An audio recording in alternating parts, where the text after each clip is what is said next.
Welcome to the No One Tells You This podcast. I'm Laura Massetti.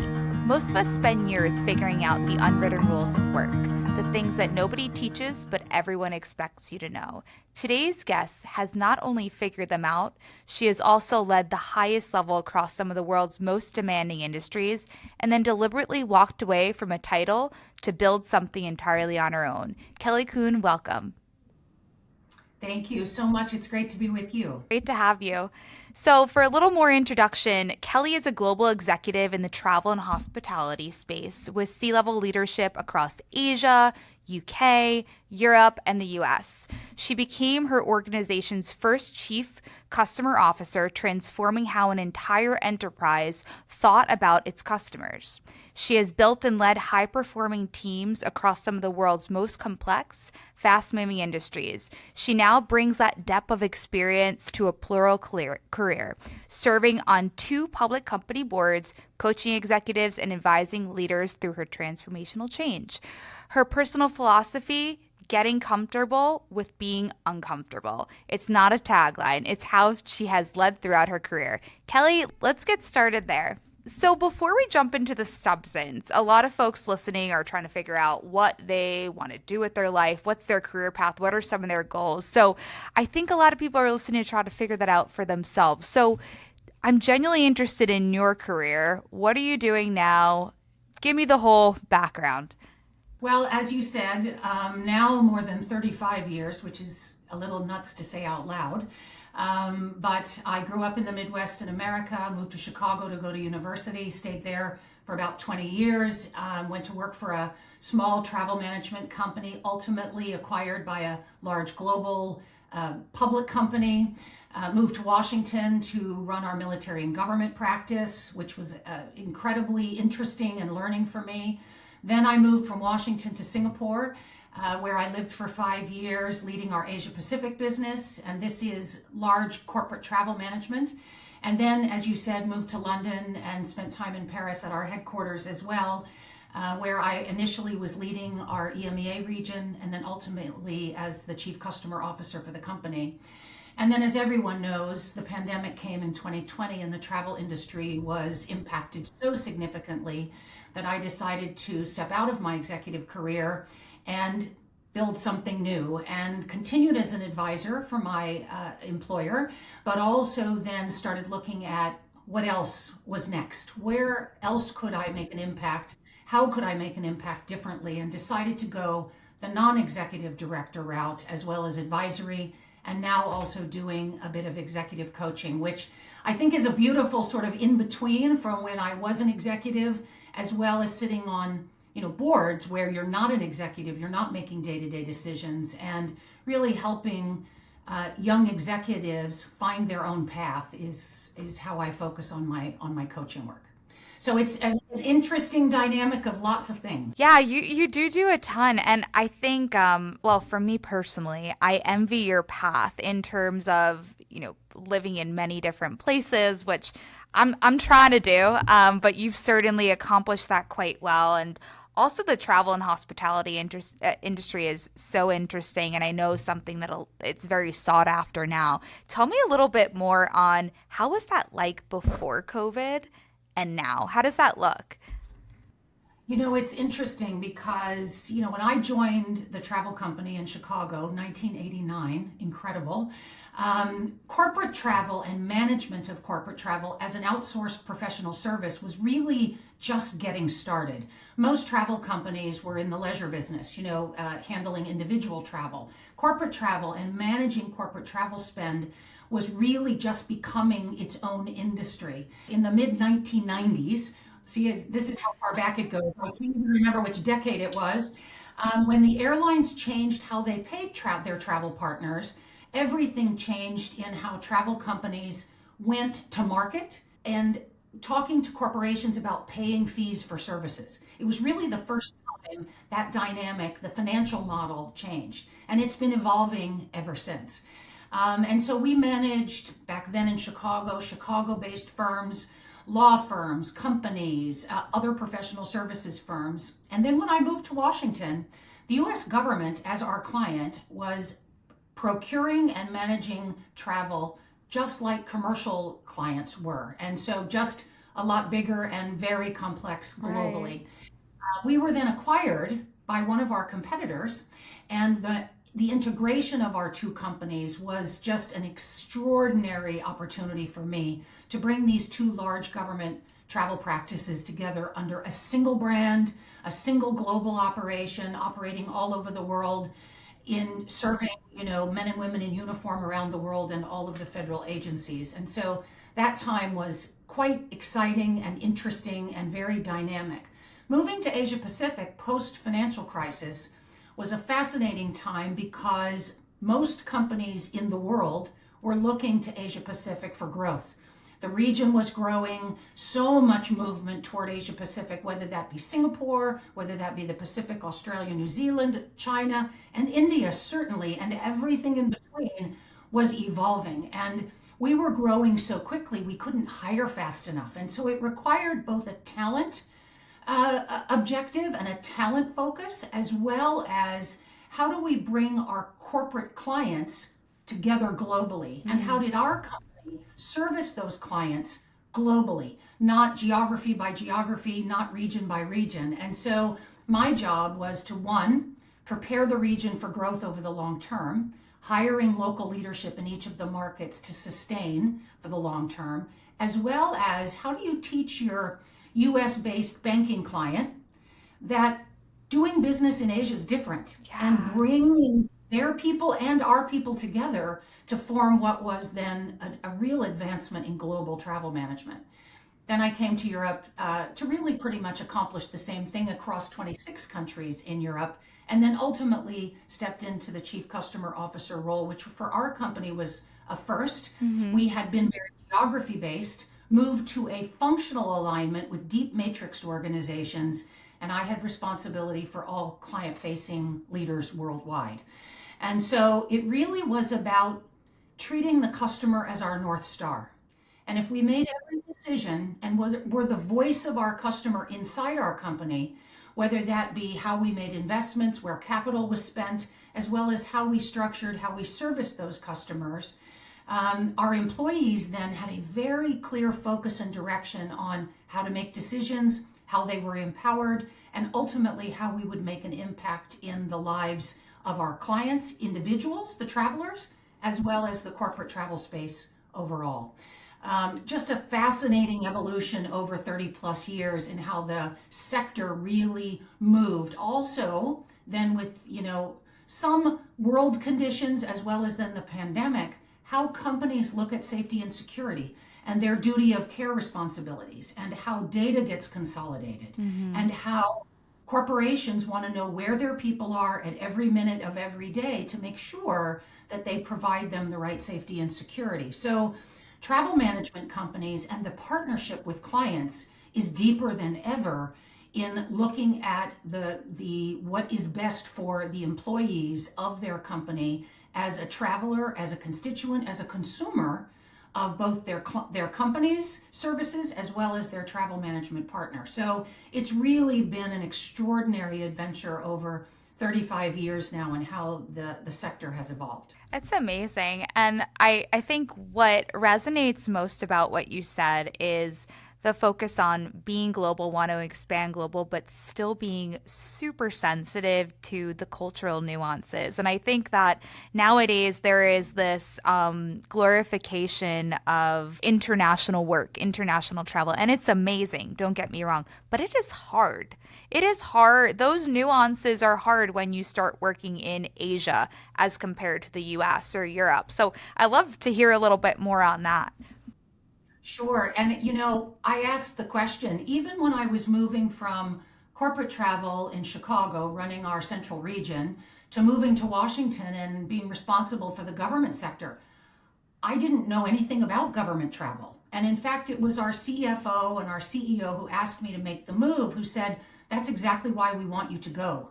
It's an important time for the government to be looking at their travel like corporations, like commercial business does. And so my experience in commercial and bringing that to the government space, it was a really important inflection point, as well as we were deploying lots of technology. And so, again, really bridging what I learned from commercial to government and vice versa, it was such an important time. And then the opportunity to move to Asia, and I asked our CEO, who was, offering me this opportunity, are you really sure that the American woman is the right leader for this business, for our business in Asia Pacific? And he graciously said to me, "You're the only leader. You are the one that I want for a couple of reasons. Number one, growth minded.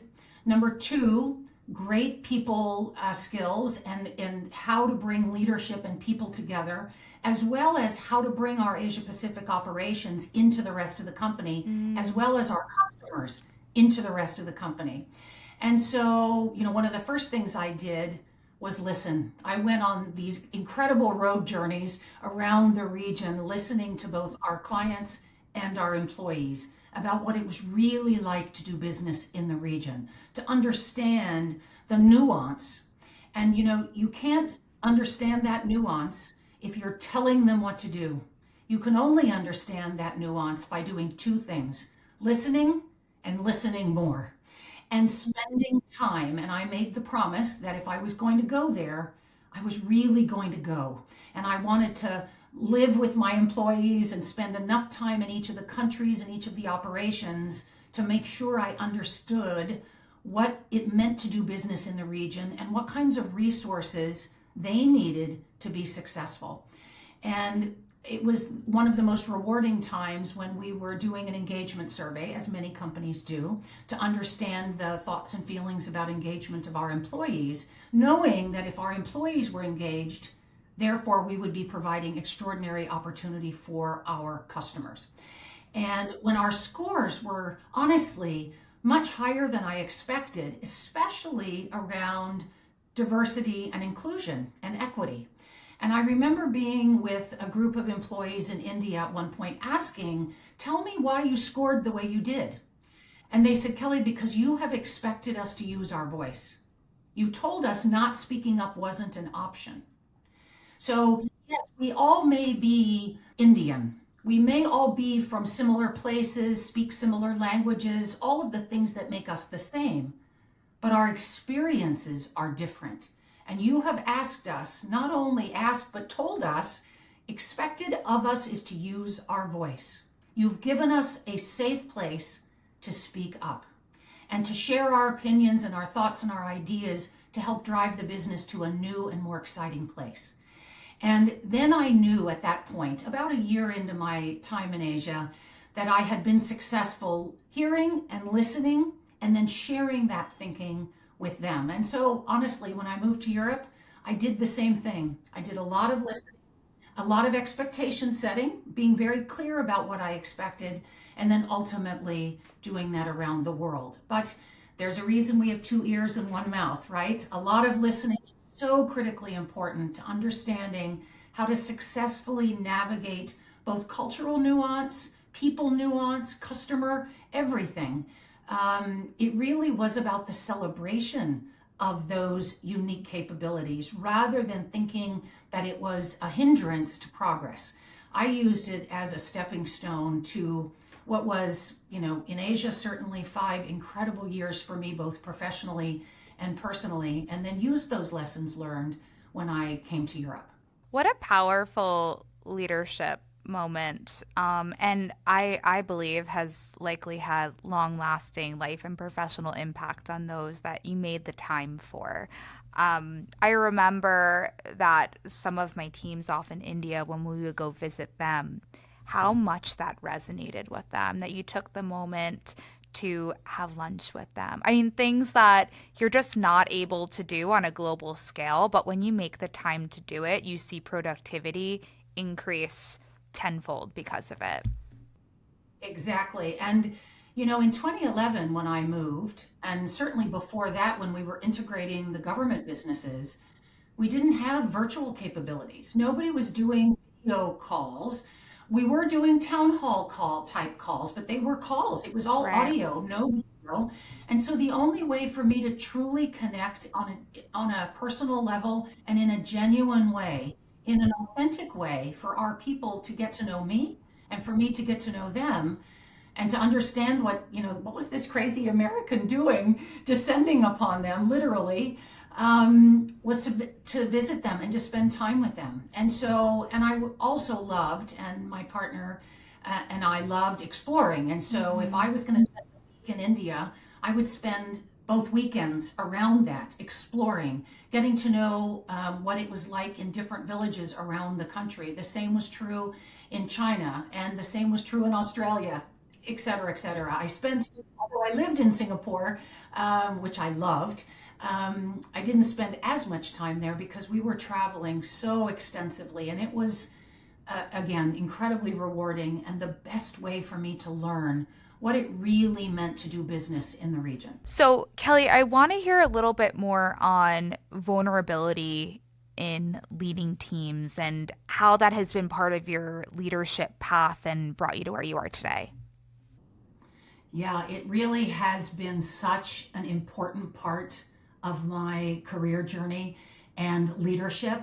You don't really think about it at a young age. And if you're an individual contributor to start, you think about, completing and doing the work. But as soon as you're a leader and you have others looking to you for guidance and leadership, you realize that the words you choose, how you show up, are important, and they impact other people.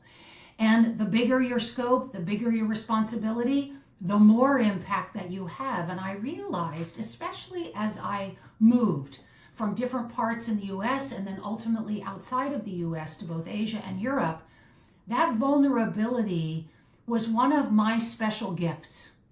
Being willing to show sides of yourself that you maybe didn't show in the past is a way for folks to get to know you, for employees that see you as a bit different to realize that you're an authentic, genuine leader. That genuine leadership, I think right now, when so much of the world is in turmoil, is missing. When companies are going through so much change, the uncertainty of the future, when you have a genuine, authentic, vulnerable leader who's willing to show that they don't know everything, who's willing to ask questions because it's unknown to them as well, folks will follow you wherever you lead. Creating that followership around the world was such an important part for me. Knowing that I was building leaders of the future, creating that followership. And as I stepped out of my executive career and into my now plural career, having leaders from all over the world who were part of my teams at one point reach out to say, this is an end of an era. For you to not be a leader any longer, for you to not be impacting teams, this is an end of an era. It was quite overwhelming to me. And I realized what was the determining catalyst for that, for me, was being my authentic self. And for anyone listening, that takes courage. Being true to your values, true to yourself, and then being courageous. And do you feel a bit naked? Like you're bearing all? Absolutely. But I promise you, you create a safe space, and then it creates this environment for others to lead in a similar way. And that's that positive ripple impact that you can have. So being your authentic self and being vulnerable was an absolute important part of my journey that I hope others can, again, get uncomfortable and get comfortable with the uncomfortable was such an important part of that. Amazing. As a side, you should call that the Kelly Kuhn ripple effect. Well, I can't take it from my old friend Stephanie because it's what she's calling her company now. But it's a pebble in the water creates a ripple, and that we all have this opportunity. And when my partner passed away, I realized that we don't know if today's our last day. And so I wake up each morning hoping that each day, I can do something that is a positive ripple. Because we don't know if today's the last day. It very well could be. And so wouldn't we rather be known for the positive impact that we made rather than the alternative? And so That's what I hope. If today's my last day, then our time together here has been a really good, hopefully positive impact that I could leave behind. How amazing. Well, your life is very envious because any of those places I would love to visit just once. But so I want to pivot for a moment because the first time that you and I had spoken, this was the part that resonated most for me was around your focus on professional brand. And this is, I think, one that many people think of. What does your LinkedIn profile look like? But I've learned from you it's a lot more than that. So tell me what your perspective is on personal brand. What should people be thinking about? Love to hear more. Sure, and you're exactly right. Although titles are important and your long list of experiences are important, and that's all part of how we progress through our careers, it isn't who we are or what we stand for. And every time I speak to, especially groups of young executives or female executives, I tell them that their personal brand, who they are, what they stand for, what's important to them, is, in my opinion, the single most important thing that can help propel their career. And I didn't know it at the time when I was a young leader, even at university and in my first roles. I didn't know it at the time. But my personal brand was built on trust. My personal brand was built on what other folks around me could count on me for. Whether it was my boss, whether it was my peers, whether it was my teams, and certainly when you're in customer-facing roles, what your customers can count on you for. And in those early years, I didn't know this. I didn't really realize it, and it didn't take shape for me until much later in my career. But as bosses started tapping me on the shoulder and asking me to take on new assignments, new roles, expanded roles, bigger challenges, problems to solve, I realized, and in fact, during that time when I moved to the government space and then when I moved to Asia, etc., I would always ask my boss, why? Why am I the right person? Because I want to know what I need to be set up for success. And in each of those cases, they said to me, because number one, we know you will drive success, you'll get the job done, and we know that others want to follow you. That was what my brand was evolving to be. Number one, that my bosses could count on me to get the work done, to be successful, to drive change. Whatever the challenge or problem was, I was the problem solver. I was the one that they counted on to get that work done. But they also knew, equally important, that I would bring people along on the journey with me. And that ultimately, my definition of success was how many leaders around me were being promoted.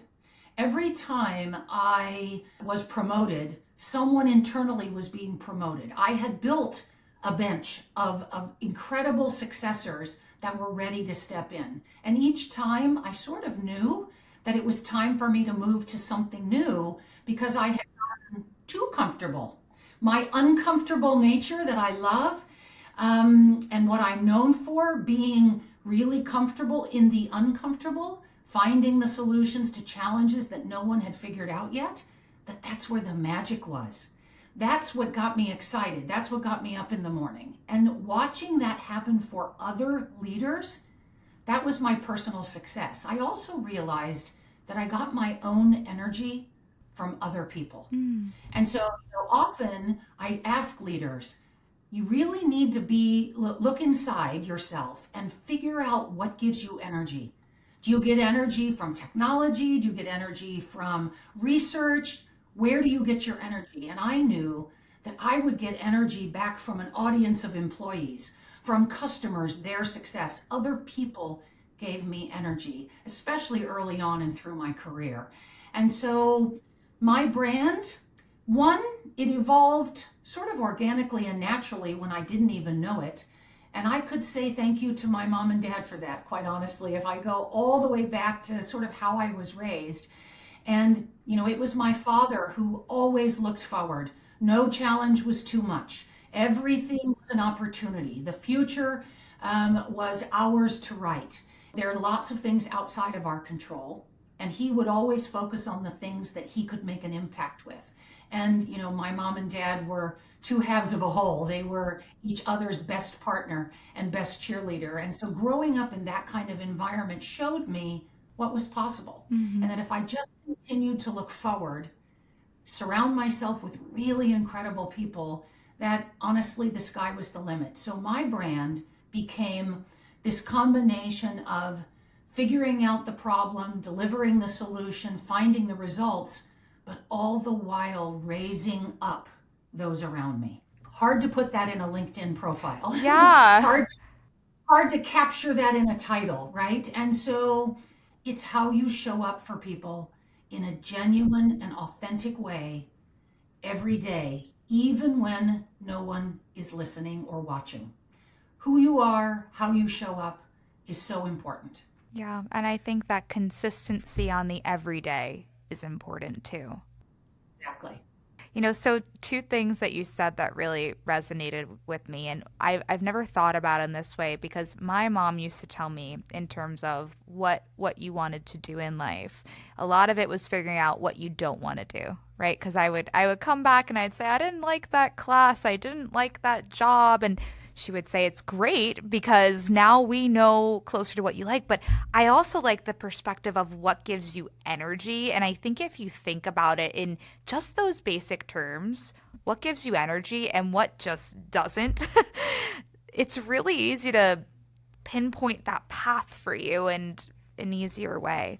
Well, and certainly, whether it be the pandemic or other things that happen in all of our lives, there's a lot of tough stuff, right? There's loss, challenges, and right now with, what's happening around the world and companies deciding that AI is going to replace people and just all of the uncertainty, what makes you happy at your core needs to be front and center as you decide what your path is going to be. And so, because if it doesn't make you happy, if it doesn't give you energy, if you're doing things in your day to day that simply aren't positive and don't make you happy, I would ask the question, why are you doing it? Yeah. If you're in a role or working in an organization and for a boss or people that are not aligned with your personal values, again, I would ask the question, why are you doing it? I found at one point I had a wonderful leadership coach, and she had me plot across my entire life, all the way to when I was a child, through my career at that point, had me plot my life. Highs and lows, peaks and valleys. When was I happy? When was I not? And I realized that the points in certainly my adult life and in my career, was when I wasn't working in an environment or for people or with people that I was aligned with. My personal values. Lots of things in our life can change, but honestly, our values are core to us. And so I would encourage everyone to think about what's most important to you and make sure that the organization, your leader, the people around you are aligned with those deep core values, because that's where, number one, you will feel happy in what you do each day. Many of us spend 8, 10, 12, however many hours a day working, certainly with people and around goals that we need to achieve. We should be spending that time feeling aligned and positive about how we are, what we are focused on for the future. And the bottom line is, too many things happen that aren't aligned. And so being able to recognize that and then move forward is, I think, again, a special gift. And in my world, that was always about being uncomfortable. Yeah. That's where I knew the magic would happen. Number one, it was learning for me. It was opportunity. And hopefully my goal was to always leave a positive impact behind, hoping that teams, people, customers, the marketplace was better when I moved to whatever was going to be my next opportunity from when I had arrived there. Not always easy and not always successful, but I think over my career, that has been, again, something that my personal brand has stood for. Yeah. Yeah. I love that. Another piece of what you said that resonated with me was I've noticed that in the examples you've given, you've always asked your leadership for feedback. The why me? What am I doing?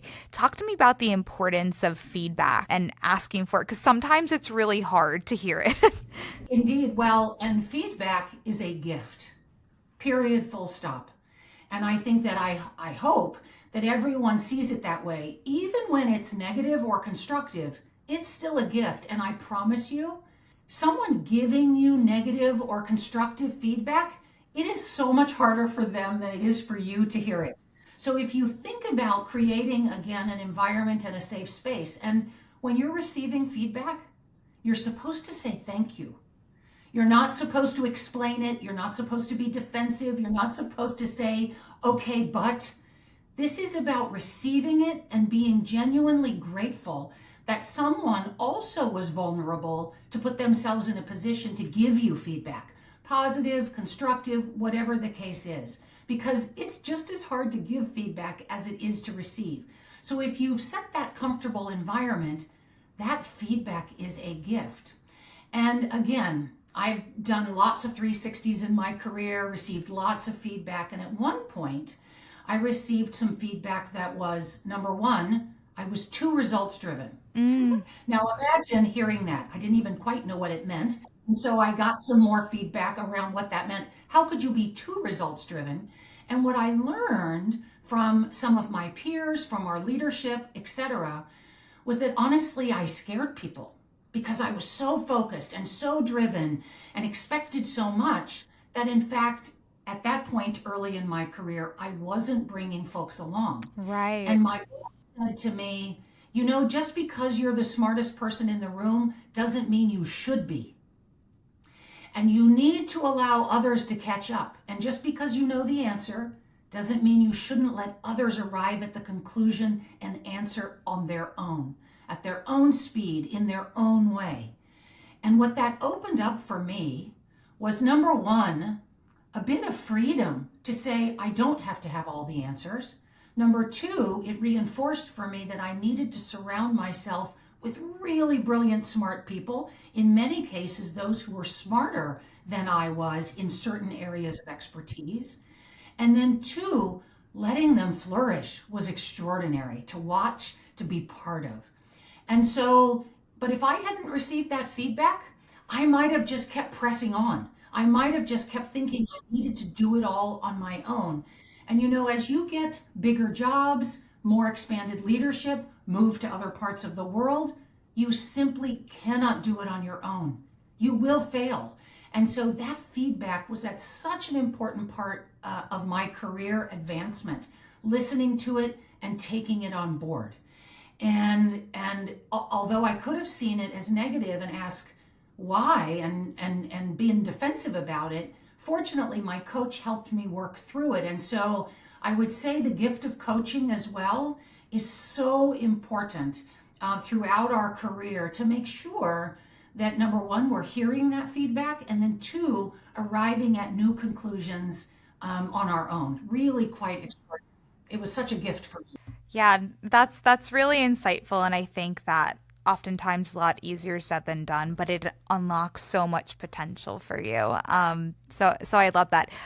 I want to pivot slightly, and I want to talk more about you walking away from your executive seat that you had. I know that you didn't have to, but it's something that you decided. So what was that actually like? What did that feel like, and what did that teach you in terms of yourself and also your professional brand that you were building? Because if it's anything like me, I've been known for something for so long, walked away from it, and now I'm trying to recreate myself. And it's hard to redefine who you are. So tell me about that a little bit more, your journey there.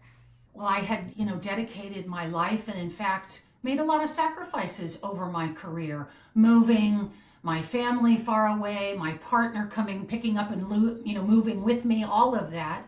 And so making that decision wasn't easy, but the pandemic had come in the early part of 2020. I had been very ill with COVID. I lost a family member during the summer of 2020. And it was just after that when I realized maybe I need to be making a contribution in a new way. And our company was going to need to make lots of change. And so it was the perfect opportunity for me to step out of my role and contribute in a new way. And our CEO asked me to remain as an advisor to the company through with customers and employees, et cetera, through COVID and coming out of COVID. What was that going to look like? And taking on that opportunity to be an advisor and not the decision maker any longer initially was terrifying. After you've been a decision maker most of your career, really, I didn't quite know what that meant. I needed to kind of sit on my hands. It taught me very early on in this transformational time for me that I could contribute in a way of giving advice and asking questions without then making the ultimate decisions. And quite honestly, after 30 plus years and being tired, quite honestly, Right. quite exhausted after, being on airplanes for the better part of 30 years, in some years, hundreds of thousands of miles on airplanes every year. It was an opportunity for me to focus on, honestly, myself, my own health, my family, etc., and also think about how I could contribute differently. And that period of about 6 months of advisory work let me practice not being the decision maker any longer. And every time I talk to teams and leaders who are considering non-executive director work and advisory work a plural career, as it's so beautifully called, I love that. I didn't know that that's what I was building, but now I learned portfolio career or a plural career is what it's beautifully called, was that this gave me a chance to design a new path. And I had some wonderful advice from a friend, colleague, and an executive search partner at one of the large global firms who said to me, Kelly, you really need to choose. Do you want to look for a new executive role, or are you going to go the non-executive route? Because if you're interviewing for a CEO job or a board seat, the chair of that board probably doesn't want to hear you're going down both paths at the same time. That was such great advice for me, and I give it to everyone who will listen to say it's important to take a breath and decide on your path and understand why, what the purpose is of that path. And I realized that I had a deep sense of purpose my whole career, and that it was okay to now shift a bit of that purpose and want to make a contribution in a new way. And so I did decide to go both the non-executive director and advisory route and to not look for a full-time new executive role. And I was very blessed quite early in that journey. In the spring of 2021, it'll be 5 years coming up here in a few weeks when I go to Denmark for the annual general meeting of my very first board seat at this point in my life at ISS, the large global integrated facilities workplace management company, a fascinating organization, this year celebrating its 125th birthday, which is quite Wow. incredible to see.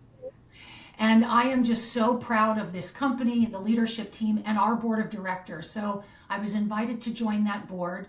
And what was important at that point in my career, number one, anyone who's listening, make sure, even if you're happy in everything you're doing in your current career, have an updated CV. Keep it current all of the time. Make sure it reflects the things that are unique about you. Anything that you've done that's unique. I didn't have a CV.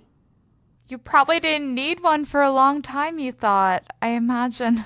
35 years. I never had a CV because I was with the same company, lots of acquisitions along the way, but my company kept asking me to go do things, and I did. I never captured it. And honestly, it was overwhelming. And in fact, I had to hire someone to help me start from scratch. So first lesson I learned was always have an updated CV resume that reflects who you were and who you became and what that journey looked like and felt like for you, to make sure that it's current, because it's really hard to recreate 30 years of history when you're sort of under the gun. But that first board seat then opened up another board seat here in the UK. And then this past 18 months or so, another board opportunity came in a new industry, technology, which I have loved so far. And it also helped me reflect on my very first public board experience back in the United States from 2003 to 2011. And I fall back on what I learned back then all of the time. I was part of a board of directors of a real estate investment trust that owned hotels. Okay. And they recruited me because I was from the travel sector and that I brought a travel industry voice to the board. And I refer back to that all of the time because it's critically important when you're considering a board role. What voice do you bring to the board? Why does the board want you? And what voice do you bring? What experience do you bring? And in every case in Europe now, you go through a board evaluation process, either informal or formal. In the UK, as an example, it's every 3 years a formal process, informal on the years in between.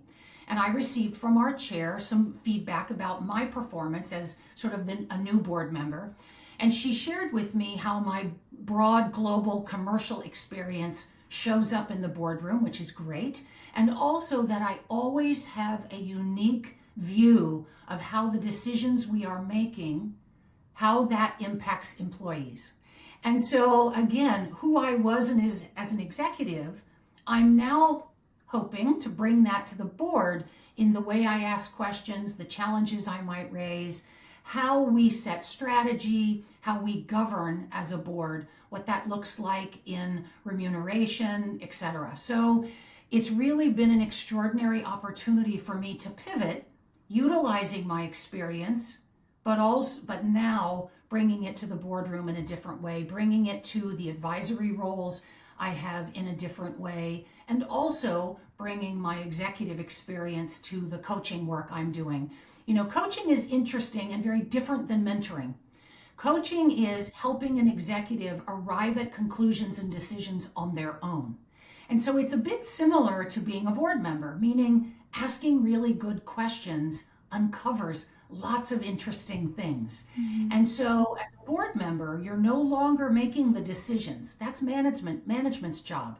But it is our job to ask really good questions that hopefully will help management make better decisions based on how the conversation goes, the deliberations that we have, sometimes debate, but ultimately in a collaborative and constructive way. And so coaching is very similar, helping an executive uncover what they probably already know, but they didn't bring to the surface. And so I've loved this work so far. I imagine at this point in your career, I would absolutely love to go with you for a coach. We'll talk about that at a different time, but I'd love to hear more about your work as far as coaching because you have such a vast experience. And, those that are interested in travel and hospitality and those that aren't, I think it's relevant. So just tell me a little bit more on how you help executives. Well, great question. And honestly, I never considered this path, really. And in fact, it was one of my colleagues, friends in the International Women's Forum here in London, who called me one day and said, would you consider being a coach? And I said, full disclosure, I've never taken a class. I don't have a certification. This isn't my career. And she said, Kelly, you've had 30 plus years of leadership roles. You've been a coach your whole life. You just know it. And in fact, in this case, I work with Duke Corporate Education. They have a vast organization worldwide where they partner with corporations to build leadership development programs. And they were, in fact, with the client that they were working with, specifically looking for coaches outside of their own company that had real life sort of lived executive experience. And in my case, a company going through transformation, organizational design transformation, moving from being local to being global, all which was a really interesting fit for my experience. And in many cases, how to drive growth.